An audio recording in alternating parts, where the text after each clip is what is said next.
What happened, creatives? Why are you watching again? Creatives Pod, right?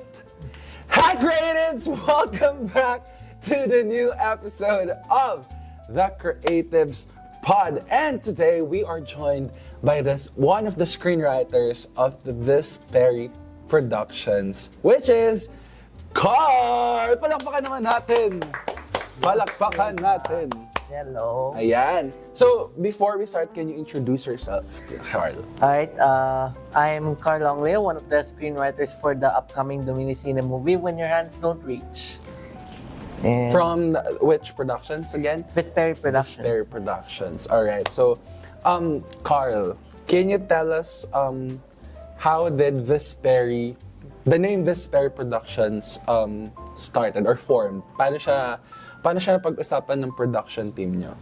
Well, we had a bunch of names, pero eventually, because one of our members kasi is very avid about the name po in that regard, na pinili po namin is Vesperi Productions because Vesperi is Latin for sunset and the sunset that comes before dusk. Mm-hmm. Okay. So, medyo ano pala siya, meaningful talaga yung Vesperi. That's nice. What's the name of your film again? When Your Hands Don't Reach. When Your Hands Don't Reach. Can you tell us something about the film? Lagline lang siguro. Don't spoil us too much. Ganun. Oh yeah. It's basically about a boy and a girl, and the boy tries to confess to someone but was rejected, and for most of the movie he spends trying to repair it. Okay, so this is a love story. Well, it's sort of a love story, but it's also like coming to terms. Oh, what's the genre of this film? Is it more of like romance or drama or what? Well, we're thinking soft drama. Oh, so it must be really emotional when we watch it. But anyways, we have here today, you brought us a notebook. Yes. So this one is a significant item from their film, which is what's the name of your film again? When Your Hands Don't Reach. When Your Hands Don't Reach. Medyo mahaba kasi yung name ng film, so medyo unreachable. Unreachable. But anyways, so you brought a notebook. Can you tell us about this item? So, ano yung connection niya with the film?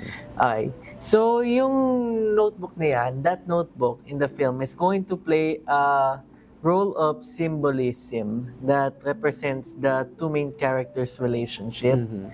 At least from the perspective of the main character. So, that's pretty much the symbol of their bond. Dahil kasi nandun kasi yung mga various memories nila in this regard, like various writings and such, and parang doon yung magiging basis kung paano tatakbo yung film. Part of which. Okay, so most likely this is a collection of what's gonna happen on the film.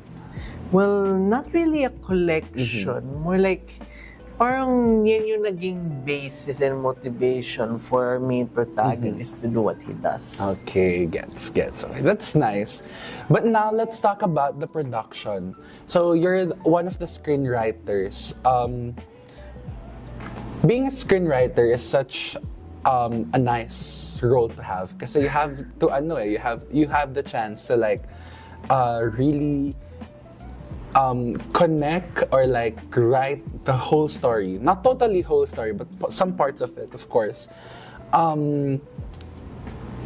Initially ba, you were really planning on getting the screenwriter position or you wanted to aim for something bigger? Well, not really anything bigger. Originally, I was just a storyboard artist, but I decided, since one of my friends kasi is also one of the screenwriters, and at the time the head writer as well, even till now really. Pero yeah, I wanted to help them, and so I became screenwriter as well, at least co-screenwriter in that regard. Is screenwriting your passion talaga, or it's not in your like what do you call this, quality of as a multimedia art student? Well, I wouldn't say it's my specialization naman. Pero I actually sort of started to appreciate the act of writing kasi especially when I started watching more and more and engaging with more literature kasi since medyo parang may mga gusto ko talagang sabihin in that regard and it comes in the form of the art of writing. Yeah, that's true. Now, writing, was there a scene or a line that you wrote and instantly knew this has to stay or this has to be included in the film? Alright, so it's pretty much the part before the end. Oh.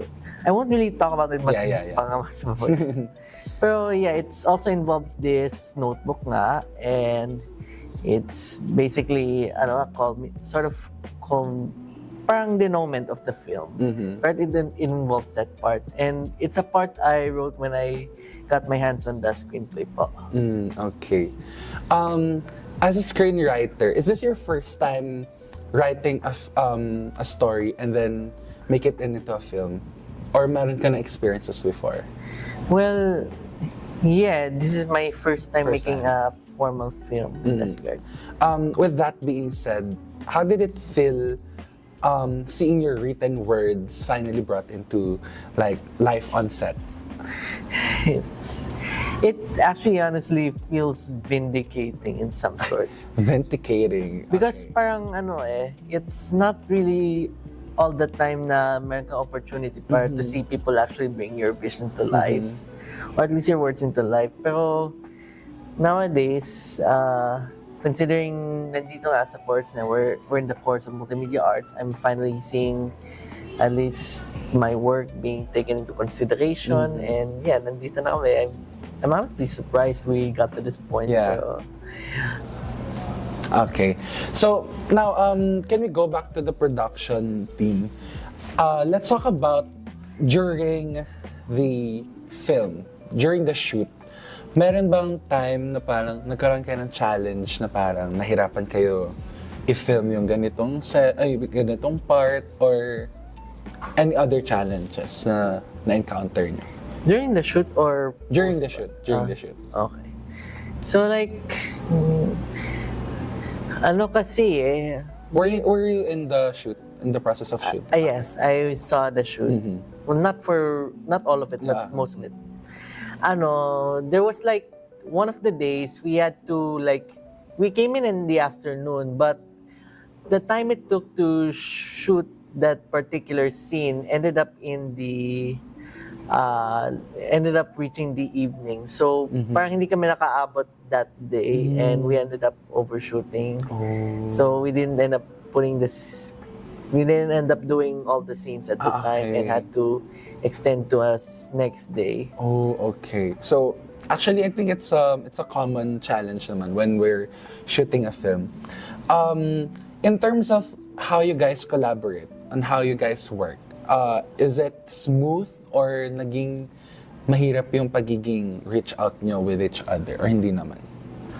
Well, I wouldn't say Sorry, this is parang based on your own answer kasi of course the whole production is not here. So Yeah. based on your experience, it's subjective. Okay. So how would you say about the collaboration effort of everyone? I say everyone did a really good job naman, especially the art department po. Wow. Which the time they took looking for clothes and the props nga, including this very notebook right here. They did really well honestly. And the art director and the producer and the other screenwriter worked really hard to make the film Really well. yeah, and the cameraman too. And So basically, everyone really did a great job on this film. yes, sir. That's nice to hear kasi of course, we have to really put our whole attention and our whole effort on this film. All right. That's nice to hear. Now, let's talk about the film itself. To conclude siguro yung episode natin today, all are finished, right? shooting, editing, everything's finished Yeah, we're just waiting for it to be released. Okay, that's cool. Now it's all finished and out there. Do you feel like the story changed you in any way? Alright, so here's the thing, yung story na yan, that story of like rejection and trying to mend things is something I commonly go through, especially as a high schooler myself back then at least. Ano kasi I used to have someone I really liked and medyo there was a point where nasour yung relationship namin by accident. And, well, now okay na kami. Pero back then, medyo na-feel ako na guilty ako. And in that regard, it sort of when I saw the film, the screenplay of this film, it sort of reminds me of my own experience personally. So, in a way, it's something that reflected my life. So, it really struck a chord in your heart or in your life, no? So you really relate to that film. Siguro last na lang, what's the lesson that you learned in this film? Not totally in this film, but like in all the preparation you've had before, during, and after the shoot. Ano yung lesson? Well, Kasi some, sorry to cut you off, but like from the previous episodes, some said that collaboration is really an important thing to have whenever we have this kind of project. So yeah, how about you? well, from my experience, talaga, if there's something important I learned, it's that to probably get the idea as much as possible out. Dahil kasi parang I'd prefer na an idea like this, even if it has to go through many changes or ganyan, if you're an aspiring filmmaker, kailangan mo, you have to put out your idea, even if it's flawed in that regard. Dahil kasi inevitably, mag-face ka nga ng mga challenges and hindi mo ma-predict kung kailan mangyayari. You can't predict when it happens, but you have to at least try in that regard and try to get your vision out in some way. And that's always the best possible outcome. Yeah, that's true. That's actually true, no? You really have to put out all your ideas, even if you think na it's not that important, but for other people, they see that as a good idea or like a good share. Okay, now down to our very, very last. What can you say to our viewers or to your viewers of your film? Ano ba yung dapat nilang abangan? Or ano ba yung pwede mong sabihin sa kanila na ano yung kailangan nilang ihanda sa film nyo? Do they really need to prepare for a very big scene, a heavy scene, or what? What can you say? All I'm gonna say is that, I hope this brings you some level of perspective and medyo understanding rin. Dahil kasi talagang ganyan yung life, meron tayong hindi naintindihan agad. And sometimes, the reasons things can be is something worth understanding regardless of the result. So, I want you all po sana to learn that things happen in life. And that was mainly the intent of the film. The film. Wow, that's nice. I think I should really prepare for, or like, should really watch out for your film. Which is, what is the title again? Sorry, ang haba kasi talaga.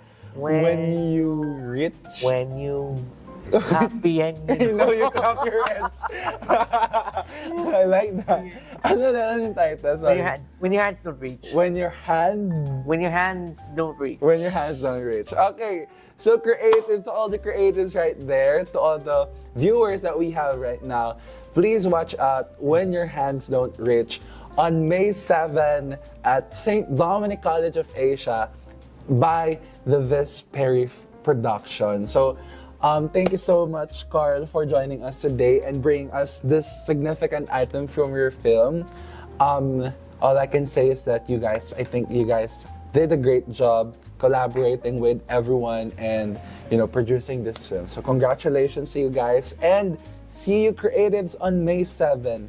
Bye, and cut. Yeah, thank you so much.